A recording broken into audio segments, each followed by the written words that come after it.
Before Texas was a state, before the borders were fixed in ink, the land was still ruled by the fastest horsemen the world had ever seen, the Comanche. They could ride a pony like it was part of their body, loosing arrows at full gallop with such precision that Spanish generals, Mexican soldiers, and Texas Rangers all learned to fear their shadow. But in the summer of 1840, the Comanche didn't just raid.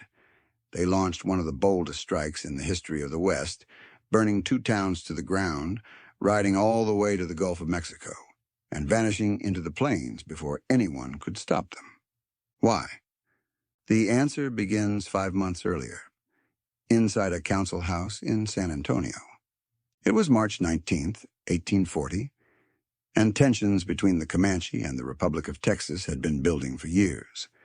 The frontier was a constant seesaw of raids, reprisals, and uneasy truces. But that day was supposed to be different, a peace meeting. 33 Comanche leaders, including women and children, rode into San Antonio under a white flag. Their goal? Negotiate a truce and discuss the return of Texian captives. The Texian officials, led by Colonel William Fisher, expected every captive to be brought in. But when the Comanche arrived, they had only one, a teenage girl named Matilda Lockhart. She was barely recognizable. Scars from burns marked her face. She was malnourished, shaken, and she told her rescuers that many other captives were still being held in faraway camps. The Texian negotiators demanded their immediate release. The Comanche leaders refused, explaining that they didn't control every band across the plains and could not simply order their return. Voices rose. The air inside the council house grew heavy. Then, someone gave an order. The doors were barred. Armed Texian soldiers stepped from the shadows. They moved to seize the chiefs as hostages until the other captives were delivered. It went bad instantly. Knives flashed. Muskets roared inside the small building. By the time it was over, 35 Comanche lay dead, including women and children. Only a handful escaped. The Republic of Texas called it justice. The Comanche called it betrayal. And in their world, betrayal demanded blood. That summer, 2 war chiefs, Buffalo Hump and Yellow Wolf, began calling warriors to the largest war party the Southern Plains had ever seen. Over 500 Comanche gathered, joined by Kiowa and allies from other bands. Their plan wasn't to harass a frontier cabin or steal a few horses. They were going to make a statement so big, so unforgettable, that the Republic of Texas would never forget the cost of breaking a white flag. Their target, the wealthy coastal port of Linnville, and everything in between. In early August, the war party moved east out of the hill country, striking first at the town of Victoria. They hit at dawn. Riders poured into the streets, firing arrows and muskets, setting homes on fire.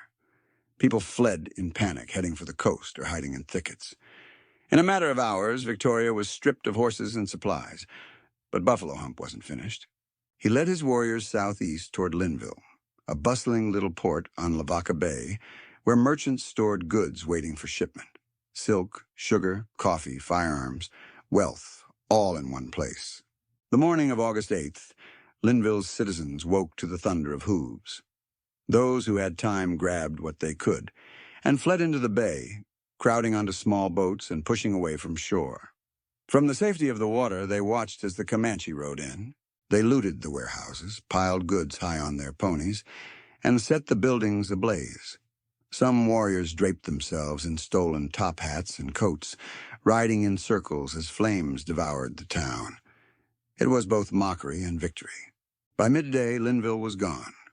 Nothing left but black smoke curling into the sky. The news spread like fire through dry grass. Militia companies formed on the spot. Men like Edward Burleson, Ben McCulloch, and Texas Ranger companies rode hard to intercept the war party. They caught them on August 12th near a spot called Plum Creek, close to present-day Lockhart. The Comanche were driving hundreds of horses and mules, the loot from 2 towns hanging from their saddles. The Texans charged. What followed was less a pitched battle than a running fight. For miles, gunfire cracked through the scrub, riders weaving in and out of trees, horses screaming as they fell. The Texans recovered much of the plunder, but Buffalo Hump's warriors still escaped with a staggering herd of horses and their honor intact. The Republic of Texas declared victory. The Comanche called it even. In the months that followed, raids continued. Treaties were made, broken, remade, but nothing erased what happened in 1840. To the Comanche, it was proof they could ride anywhere, even to the sea, and the Texans could not stop them. To the Texans, it was proof that the Comanche would never be pacified by words alone. So, why did the Comanche ride over 500 miles, burning towns and reaching the Gulf? Because to them, the Council House fight wasn't politics. It wasn't just business. It was a wound, and wounds in the Comanche world were answered in kind. They called it justice. Texans called it a raid. History calls it the Great Comanche Raid. If your people had been ambushed under a white flag, would you have ridden for vengeance too?